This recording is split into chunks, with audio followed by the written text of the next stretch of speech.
What is going on? Welcome back to another video. Now today I'm going to be talking about Yu-Gi-Oh! I'm going to be reviewing Yu-Gi-Oh! Legacy of the Duelist Duel Evolution.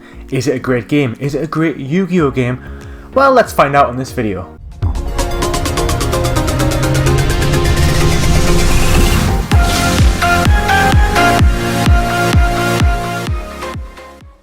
Okay guys, so first things first, what is Yu-Gi-Oh? Well, Yu-Gi-Oh! My friends, is a card game. It's a turn-based card game. This is my deck that I made a couple years ago, and it is a true Draco deck. Look at this bad boy. Ignis Heat, what a guy. Basically, it's a turn-based card game. It's been around for a long time. It came around in about 2000. 20-year-old. It originally kicked off with its fame because of an. But firstly, the thing about Yu-Gi-Oh! Is we cannot forget the abridged Yu-Gi-Oh! Series on YouTube. It was amazing. Screw the rules, I have money! Okay, so that brings me onto the game. As you can tell, I absolutely adore Yu-Gi-Oh! It is my favourite card game of all time. I love strategy games, I love card games, so, you know, I fit into this category pretty well. All my blue eyes. So let's talk about Legacy of the Duelist Link Evolution. This game it's not directly a sequel to Legacy of the Duelist, it's sort of like a 1.5 sequel. If you bear with me, I'll explain. It's pretty much just an extended version of Legacy of the Duelist, so you get a couple extra campaigns and you get more cards. So it's worth saying that this is the most complete Yu-Gi-Oh! Card list out there. For those who don't know, as I said, it's a turn-based game, but every 4 or 5 years, basically new mechanics have been introduced that completely change the way the game's being played, and this is the most up-to-date way of playing this game on console. So now that I've discussed with you my love of Yu-Gi-Oh! I'm going to review this just in the way I know how to review games best, which is I go over some pros of the game, I go over some cons of the game, because there's a lot on both sides, as you'd expect with any sort of game, especially those AA games, which is what I think Yu-Gi-Oh! Is.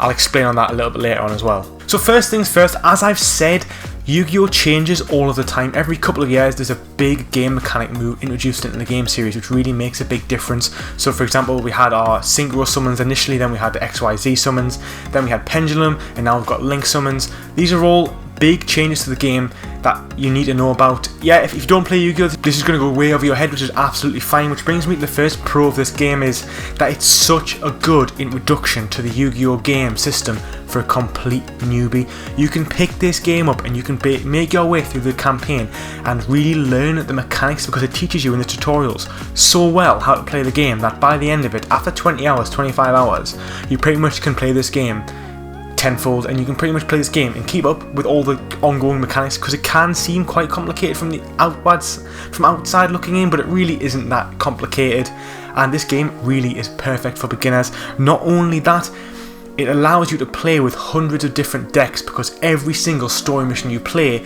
you can use either your own custom created decks or you can use a story deck. So you can use Yugi's deck, you can use Kaiba's deck, you can use Pegasus's deck, you can use Joey's deck, you know, the list goes on. Basically every character has tens of different decks, and the decks that they have fit in with the stories that were originally for the anime. So for example, Yugi in the start has Exodia, but then at the end of it he has a deck pretty much built around Slifer the Sky Dragon. So it sort of follows the anime, which I think is really cool, and this allows for you every single deck as you progress through different campaigns of the TV series that it allows you to play with these different more complicated styles of play, such as the Pendulums and the Link summons, two of which are really new even for myself, so it takes a while for me to get a hold of those as well. So I can't fault it for that. It is such a good introduction to the series, and I just want to say as well, another pro I've got for this game is there's over 9,000 cards. Yes, there's been some new cards released in 2020, but up until that point, this pretty much had every single card that's ever been released for Yu-Gi-Oh! Which means it's probably it is the fullest and most comprehensive list for a Yu-Gi-Oh! Card game on console, which I think is really amazing. And because of this, you can make so many different variations of decks. You can make, you know, there's tens of different ways to make a Red Eyes deck, for example, tens of different ways to make a Dark Magician deck or a Blue Eyes deck. But not only that, you know, you've got your Thunder Dragons, you've got your True Draco, you have lots of different decks that you can run. The options are truly endless with this, which is what I completely love, and that's pretty much what Yu-Gi-Oh! Is about. It's about learning this strategic card game and then making the deck your own and manipulating your deck so that can be competitive and you have a lot of fun making the decks as part of the fun, so I truly love it for that. Going back to the campaign, I'm going to give you some pros and cons of the campaign, but I'm going to continue on with the pros. It's a big campaign. If you just want to duel, there's probably 60 to 80 hours of campaign dueling in this game. So if you want to play completely offline, there's probably 60 to 80 hours of gameplay. You can just continue playing new decks, new challenges, and getting better, building your decks up, and just continue going. That's not even including the online, which again is there and it's fun. It's not as populated as I thought it would be, but it's still there and it's a lot of fun, so you can test yourself and your ability in your deck against other players. Now, this game doesn't introduce anything new in terms of the actual Yu-Gi-Oh genre, the Yu-Gi-Oh lore. It just follows the game rules that are set up in the actual trading card game, because remember, Yu-Gi-Oh is actually a really competitive card game scene in real life. It's not just based on the anime and based on the video games. There's a lot of people who love Yu-Gi-Oh, myself included, who play outside of video games and outside the anime. So the Yu-Gi-Oh, this game couldn't really introduce any new sort of systems because it would have to be approved by Konami in the sense of in the actual card-based game, the competitive side of it. But what it does well. I feel like it's worth addressing that although it does nothing new for the Yu-Gi-Oh franchise and Yu-Gi-Oh world, it creates a really, really seamless transition of gameplay. So when you play your cards, everything runs so smoothly, and I really think it deserves a bit of appreciation for that, because in the past there's been issues with such things such as chaining. So basically if someone uses a monster card or a spell card or a trap card, you can chain, so you can counterattack their moves, and in the past that's been really jagged and it's taken a long time, whereas they've really implemented a great way to flow the chain system, which I think is really, really good. On that, I just want to say as well, if you haven't played Yu-Gi-Oh, you really should give it a go. It is, in my opinion, one of the best card games going, and this game really just shows that even in 2020, it's like 22-year-old now, that it stands up so well as one of the best card games. And not only that, it's not a kids game. Initially, it was a kids TV show, but it just transformed into this amazing card game. I think it deserves the credit. I'm really sort of singing the praises of Yu-Gi-Oh, not singing the praises of this actual game, but I just think it's worth saying that I love Yu-Gi-Oh and I think it's a great card game and everybody should play it. And then my final little pro is that they've got a few animations in here which, although they may not be that in depth and that amazing, they've went the effort to design a few characters, a few of the famous characters such as the Blue Eyes White Dragon, Red Eyes Black Dragon and the Dark Magician. These are all here in an animated form and they're all pretty cool, and I enjoyed them, and it's good to see them come to life in the modern 2020 when this game came out in 2019. It's good to see it reimagined in this modern era. Okay, so I've said quite a lot of pros there for this game. Obviously I'm a big Yu-Gi-Oh fan. I really enjoyed playing this game. Is it perfect? No, it's not perfect, and I'm going to sort of explain now my two major issues with this game, because these issues are very frustrating, and in my opinion, one of them damages your ability to play the game, and one of them is just lazy development. So I think I'll start with my biggest issue, which is the lazy development of the game. Now, firstly, I said, is this game a AA or a AAA game? Well, I wasn't sure, and I sort of googled it. I thought, is Yu-Gi-Oh even actually worth a lot of money these days? Yes, it is in the top 25 most valuable pieces of media in the world. It's worth just over $19 billion, which is a lot of money. And to put that in perspective, that is the same, give or take, as the Lord of the Rings franchise and the James Bond franchise. The Toy Story franchise being at about $20 billion, so it's only $1 billion under Toy Story. And the entire MCU, Marvel Cinematic Universe, is only worth $29 billion. So that tells you how big Yu-Gi-Oh is. Yu-Gi-Oh is basically 2/3 the size of the MCU, which means, considering the fact that they don't do anime anymore, that shows how much money Konami have from Yu-Gi-Oh! So because of that, really this game was probably made on a low budget, and the question is, why? So we had this problem with Dragon Ball Z games, and Dragon Ball Z in general. Before Dragon Ball Super came out, there was no new anime for Dragon Ball Z, and basically they continued to milk the franchise, and they made the same games over and over again. I'm not sure what your opinion is. I know this isn't a Dragon Ball Z rant, but I'm just saying, they made the same stories, they retold the same game over and over again, and to an extent, they still do that now. They just retell the same 5 Dragon Ball Z sagas over and over again. Yu-Gi-Oh does the same, but they do it even more basic. I've never seen a Yu-Gi-Oh game, and I've played pretty much all of them, that includes animation. It's always just a slideshow, click and scroll through each part of the story, and it makes me think why Konami is worth a lot of money. Yu-Gi-Oh is worth so much money. They could afford to up this. Firstly, they could have cutscenes from the actual TV series. I don't know why they don't have this in. Probably some licensing, but they own the franchise, so I don't know why. Or they should be making some time and making animations and retelling the stories again, because it's just a massive cop-out and seems really lazy to me for a developer, for a franchise worth $19 billion, to say, oh, we're not going to make a story, we're going to just retell the same story but in a PowerPoint slideshow because we can't be bothered to put the effort in because people will buy it anyway. And that's my issue. I feel like developers would rather just keep the game on the cheap, and because they know people will buy it, And that is the issue with a lot of anime games, if I'm being real with you guys.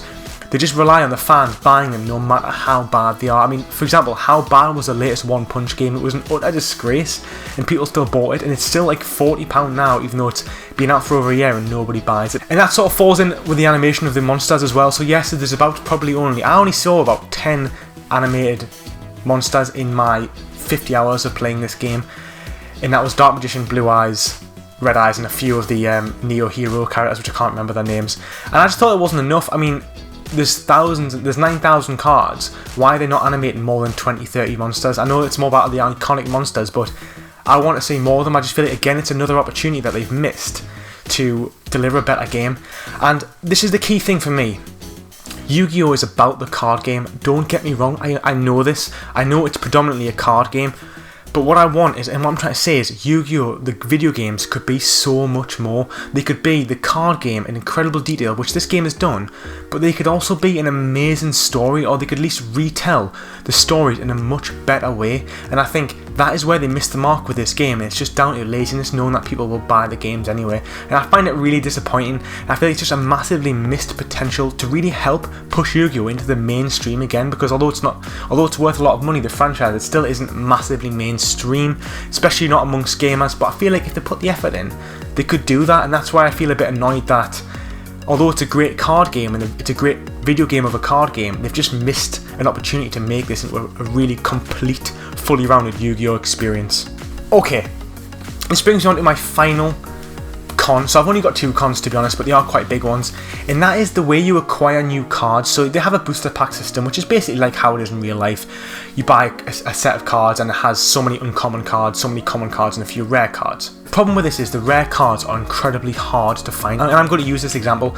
There's a card called Blue Eyes White Alternative Dragon, and it is a new modernised Blue Eyes Dragon with an effect on it, and pretty much it's so rare in the Kaiba deck. I've spent you get about 1,000 points per duel. I spent about 200,000 points trying to get this card, and I only got it once. And basically, I think it should be the way of once you find 3 copies of each card, you don't keep getting the same cards over and over again. And that's because there's so many amazing decks you can build in this game. You know, to me, there's at least 10 to 15 really seriously awesome competitive decks. But the problem with that is I've spent 50 hours on this game and I've only managed to build 2 competitive decks. That's because they keep the really rare cards in this random generated card booster pack, and it's so hard to get the cards to build good decks. It's like, realistically, you probably have to spend thousands of hours to actually get these super rare cards, and it just really ruins the experience, and it ruins, in my opinion, one of the best parts of the game, which is building decks. It really stops you being able to build the decks you want to build. And for someone who's put 50 hours in, which is a long time, I've only managed to be able to build 2 decks. And I wanted to build a Red Eyes deck, a Blue Eyes deck, a True Draco deck, a Dark Magician deck, and a Thunder Dragons deck. I've only been able to build a True Dracos and a Blue Eyes. The other decks are not complete, and they're probably hundreds of thousands of points, hundreds of duels away from being able to finish another deck. And it's just too much, because even at a 5-minute duel, you're looking at, tens of hours to build the deck you want to build. And to me, it's just too much. The grind is too real for this game to build some decks, when it could be made so much easier and more fluid for gamers. Because there's no monetization in this game, which is amazing. I have to give it credit. There's no DLCs, there's no monetization. But what they've done is, instead of that, they've just made the cards and the decks really hard to build, because the rare cards are so hard to find, and I found it very frustrating. Okay, so I'm going to now put a big number on this game. If I give this a score out of 10, what would I give it, and would I recommend someone to buy it? I'm going to give this game a 7 out of 10. It is the best Yu-Gi-Oh! Card game out there, but unfortunately the actual barrier, or the bar for Yu-Gi-Oh! Games, is actually quite low. It's got the most complete set of cards of any Yu-Gi-Oh! Game, but ultimately, as I've said, it falls flat when it delivers a really cheap and basic storyline which isn't engaging at all, and the ability to build decks is really held back by the poor booster pack system. But it's a great introduction for newcomers to Yu-Gi-Oh! And I think if you play this game, you will have a great time playing it. Just, for me, I knew personally looking in that there's so much more could have been done, and for someone who loves Yu-Gi-Oh! So much and loves building decks, I found that it was really hampered by this deck system, which for me did ruin the game and stop me from playing it for even longer. And that's it guys, that's my opinion of Yu-Gi-Oh! Legacy of the Duelist Link Evolution. Have you played this game? Do you like this game? I hope this review's helped you. If I was to recommend someone to buy it, I would say this game is definitely worth picking up. It's a great introduction to Yu-Gi-Oh! and it is a great Yu-Gi-Oh! Game. It just needs to be refined. The story could do with a lot of work. But if you're just interested in the card game, it is the best way to play the card game right now, considering what's going on in the world. Thanks very much for watching guys, don't forget to like and subscribe. If you want to keep up to date with myself, go check out my Discord, I'm on there every day and I'm always up for a chat. And that's it for this one guys, take it easy. Screw the rules, I have money.